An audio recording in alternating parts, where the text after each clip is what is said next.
Oke nih lanjut. Sambil kita santai saja berhubung libur juga, kita kupas terus tentang masalah lab. Nih misal gua atau yang lain pengen dari awal misal nyari bahan di Obyokan misal yang di pasar, kan nggak tahu nih, barangkali buat rekan-rekan gimana sih cara memilih bahan di Obyokan atau memilih bahan di mana lah, di pasar, di bakul ya. bakul. Gimana tuh karakter ciri-cirinya nih, tuh bahan yang bisa dipoles, yang bisa diproses. Kalau saya sih gunakan piling. Piling gimana tuh? Pasti gua piling ke HT gimana ya? Kan beda-beda orang. Ada yang suka karungnya kecil kayak gitu. Tergantung sih kalau burung. Kalau jantan, kalau saya mah istilahnya piling, satu piling. Yang kedua istilahnya dari tatapan matanya agak bego. Bego gimana ya? Di ibaratkan bego teh polos lah, iya. Kalau kosong ya kayak gitu. Kalau bunyi nggak apa-apa, pendek juga, tapi bisa enak kan? Tetet. Kalau kan di Obyokan kan banyak kayak gitu. Yang menyendiri mungkin ya. Iya kayak gitu. Yang tatapannya itu kosong. Mungkin dia lagi mikirin apa ya? Lagi mikirin sesuatu. Mungkin dia juga lagi memikirkan pasangannya atau bagaimana mungkin ya. Benar. Terus selain daripada itu ada lagi nggak trik? Kalau paruh saya suka lihat paruh ya.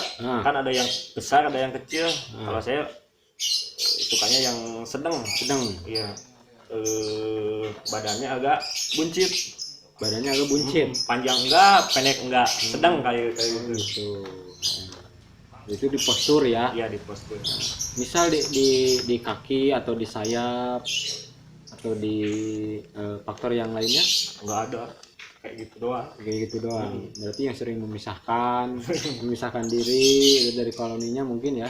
Iya. Oke.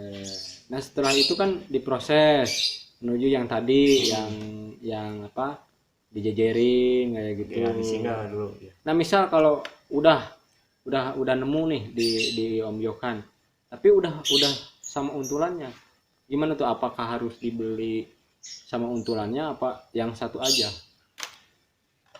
Dibeli sama untulannya saya mah. Nah, dua-duanya proses kayak gitu langsung pisahin betinanya. Jangan serumah. Tetap gitu. Diambil kalau udah dibawa sama untulannya nanti dipisahin. Prosesnya sama seperti yang tadi. Sama, iya. Tapi kalau proses kayak gitu ya harus makan waktu yang lumayan. Nah, prosesnya itu kira-kira memakan waktu berapa lama tuh? Berapa hari, berapa minggu, berapa bulan, apa berapa tahun tuh dari pemilihan bahan sampai muncul karakter seperti itu, muncul misal suara minor ya mungkin. Tergantung rezekinya masing-masing Om. Kalau rezekinya cepat ya 2 hari juga udah ini. Mungkin jarang berdoa. Iya, harusnya kan intinya harus berdoa kayak gitulah istilahnya. Balik lagi kan kalau punya yang ini milik, rezeki kayak gitu kan. Tapi kan meskipun ngobrolin tentang di rezeki nih, itu mah milik 1001. Tapi kan banyak orang sekarang yang punya kayak gitu. Yang bisa. Nah, di sini aja udah ada beberapa tuh. Berarti kan emang bukan di 100% rezeki ya. Cuma itu mah cuma ikhtiar doang kan. Pendorong lah.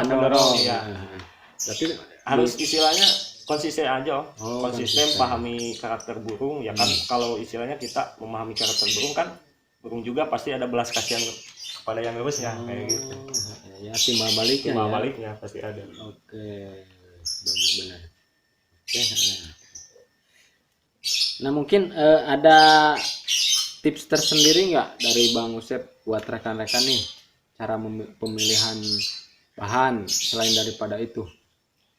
Kalau saya biasa beli paling di kolonial ya, peternak. Oh di peternak. Peternak saya. Jadi cari di peternakan. Lihat dulu kalau banyak istilahnya burung sendiri. Bisa sekarang tuh ada jodohannya, mati jodohannya kan. Istilahnya udah apa? Frustasi lah itu stres dia itu. Nah kan lama kelamaan dibawa dari kandang koloni masukin ke kandang, pasti ada apa kepo dulu gitu. Nah kan lama kelamaan dia inget terus ke bininya lah istilahnya kan, ditinggal kayak gitu. Nah harusnya kan nggak dikasih jodohan, terus di ini dulu di apa, sekolahin lah, sekolah militer ya gitu. Nah kan lama kelamaan juga dia jenuh dengan keadaan ini teh. Ini kan istilahnya bunyi kayak gitu. Nah bisa setelah diambil dari kandang koloni nih satu, udah bunyi bocor, posisinya kan dia tidak punya jodohan. Iya. Apakah kesananya langsung dikasih jodohan? Lihat dulu Om, kalau udah bocor, bocornya kan ada banyak faktor ya.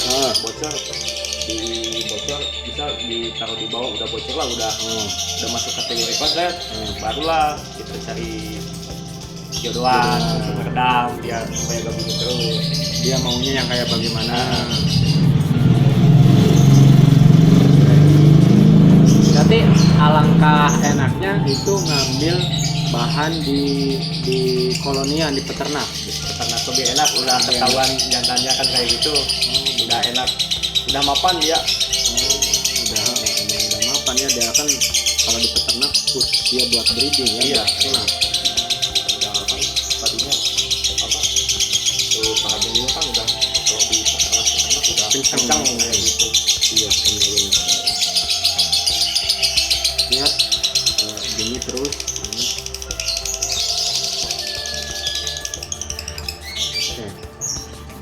Oke, mungkin sementara untuk tips pencarian bahan yang bisa diolah untuk proses konslet itu dulu. Kita lanjut ke segmen selanjutnya. Nah, barangkali bagi rekan-rekan yang punya pertanyaan silakan saja ditinggalkan di kolom komentar. Nanti kita ulas, kita kupas bersama ahlinya, dan kita sharing bareng-bareng, kita belajar bareng-bareng ya, untuk menciptakan robot-robot yang berkualitas. Karena kan sekarang ini harga robot lumayan hancur ya. Tapi untuk sekelas robot seperti ini masih bisa diperhitungkan ya harganya ya. Tergantung ininya apa, yang mau take over. yang ngidam kayak gitu. Yang ngidam. Tapi kan sebagian orang banyak yang pengen ya robot